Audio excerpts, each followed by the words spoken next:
This is going to be a good one. Welcome back, everybody.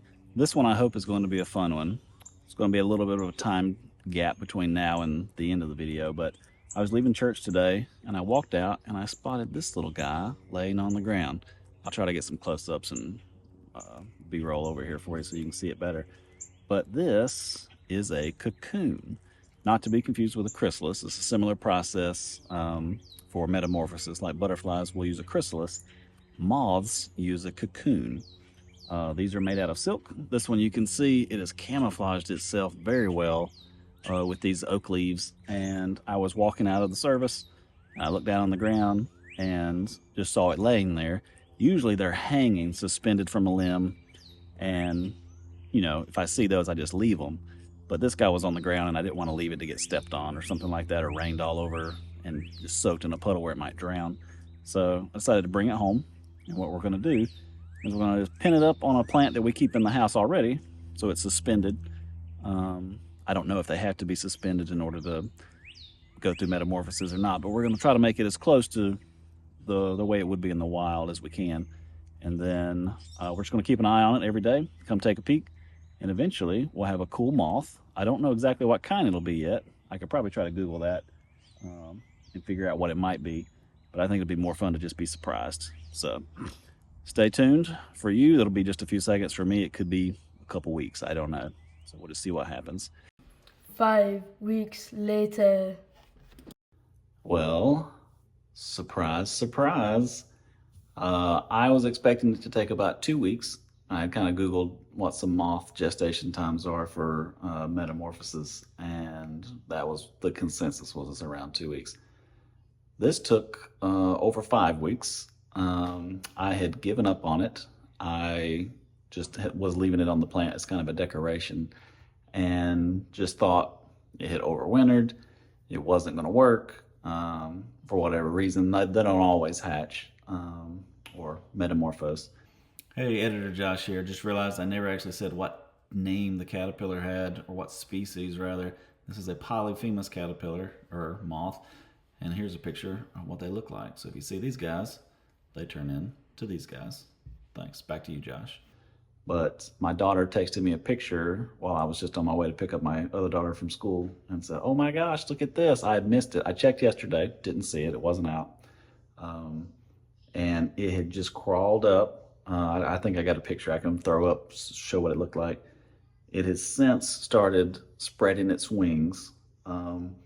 Whenever they initially emerge from the cocoon, their wings, obviously the size of that cocoon, you know, it's kind of like that and small and tight. And to get these massive wings in there and to form, they form kind of overlapped.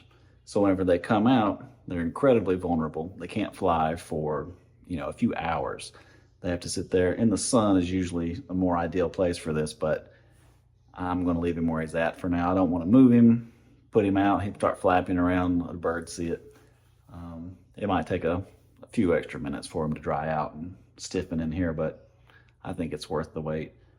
You can kind of see on the ends of some of these leading wings, they have 2 pairs of wings, 4 total, 2 in the front, 2 in the back. And underneath, I don't want to touch them.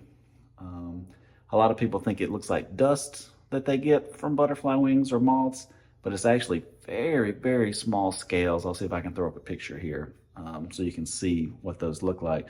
But those overlap, and if you rub that off, you're left with a clear, almost like cellophane wing, and then they're not able to get the drag and the lift to fly. A couple of these holes right here, you can see these little white spots. It's hard to see. I'll see if I can get closer pictures to throw up. Those aren't actually holes. There's actual wing there. There's just no scales on them. So it's there to represent false eyes, and especially if these front wings, maybe she'll, it's a she, I don't know how to tell the difference. Maybe it'll flare those up, but those back ones, I can definitely throw a picture of this. They were meant to represent, or not represent, but to mimic owl eyes or a big bird eye. So, you know, this guy's sitting here, and then you get a predator. Oh, did You see that?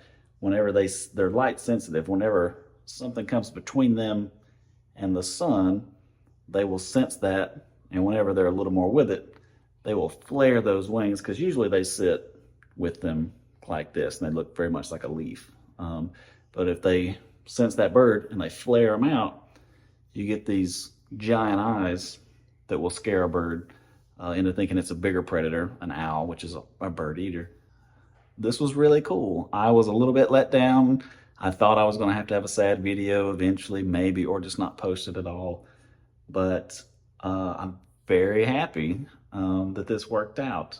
So yeah, we'll just leave him in here the rest of the day, maybe even until tomorrow, I don't know, and then just let him out. All right, there you go. I decided to bring him outside a little bit early. You can see those eyes I was talking about and how they're kind of shiny and reflective. That's what the wing looks like on the inside. He started flopping around in the house. That's where he got this little tear right here. I'm just going to leave him out here on the porch. And whenever he's done, he can just kind of fly off and go out into the yard. I checked online, and it turns out that they only live for about 4 to 7 days as an adult. I felt bad making him spend a quarter or so of that in my house. He needs to go out and find a mate and do his thing. So we're just going to leave him be. He'll probably fly off tonight and find a girlfriend or a boyfriend and start the whole process over again. Until next time, thanks for watching. Y'all be looking.